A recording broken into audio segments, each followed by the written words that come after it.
बोलायचं. काय बोलतो? आईची आईची बोलतोस?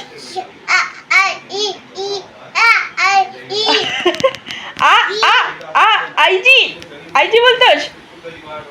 नमस्कार मंडळी, स्वामी संगीता विलॉगमध्ये तुम्हा सर्वांचं स्वागत आहे. स्वामीसोबत खेळलो, खूप मस्त मज्जा आली. त्यानंतर मग मी तूप करण्यासाठी लोणी घुसरायला म्हणजे घेतली आणि व्यवस्थित तिला म्हणजे घुसरणीनं असं घुसरून टाकली. आणि त्यानंतर मग काय झालं तर लोणीचा व्यवस्थित गोळा होत असतो बघा. म्हणजे आधी मी काय करते लोणीसाठी, आधी असं आठवडा 2 आठवड्याची साय असते ना, ते असं एका तांब्यामध्ये साठवून फ्रीजमध्ये ठेवते. आणि त्यानंतर मग मी काय करते तर सगळी साय काढून सनी थोडंसं दही टाकून त्याचं विरजन करते. आणि विरजन झाल्याच्या नंतर मग 7-8 तासांनी किंवा दिवसभर राहिलं की सायंकाळी वगैरे काढून सनी मी असं त्याचं लोणी काढून घेते बघा. व्यवस्थित लोणी निघतो जर समज 6-7 तास त्याला ठेवलं तर विरजन लावून सनी.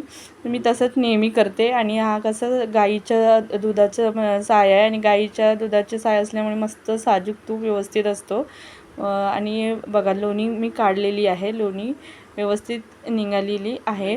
आणि जेवढी साय असते ना तेवढीच लोणी निघते. तर जर आपण विरजन लावलं ना असं म्हणजे दही टाकून थोडंसं, तर म्हणजे अजिबात वाया जात नाही. आता उन्हाळ्याचे दिवस असते तर मी आपण म्हणजे जो उरलेला ताक आहे ना त्याचं मी कढी वगैरे केली असती किंवा डोशा वगैरेमध्ये मी वापरली असती. पण आता पावसाळा सुरू असल्यामुळे मी ते सगळं बाहेरच टाकून दिलं. मी फक्त जी लोणी काढली त्या लोणीचं फक्त तूप केलं आहे.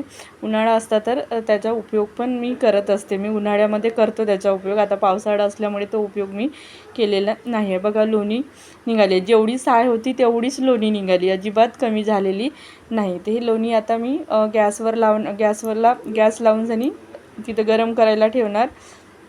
आणि त्यानंतर मग मी काय करते, जेव्हा म्हणजे ते जे लोणी आहे ते लोणी जेव्हा गरम होते सगळं वितळून जाते, तेव्हा त्यामध्ये मी आपलं पेरूचा 1 पान, तुळशीचे दोन पानं आणि आपलं लिंबू असतो डाळिंब त्याचं 2 पान आणि कढीपत्त्याचे 1 किंवा 2 पान असं मी त्यामुळे टाकत असते. त्यामुळे कसं तुपाला एक वेगळी टेस्ट येते आणि छान चवीला पण छान वाटते आणि त्याचा सुगंध पण खूप सुंदर असतो आणि व्यवस्थित असते. म्हणून मी अशा पद्धतीनेच करते. आणि गाईच्या तूप असल्यामुळे त्याला कलर पण एक वेगळा असतो, म्हणजे थोडासा येल्लो कलर येतो त्या तुपाला. खूप छान तूप तयार करता येतो मला. खूप चांगलं वाटतं ते तूप वगैरे तयार करताना बघा. तर तूप तयार झालेलं आहे बघा. तरी म्हणजे अर्धा डब्बा तरी तूप तयार झालेला आहे, म्हणजे किती 100 ग्राम तरी झालेला असेल.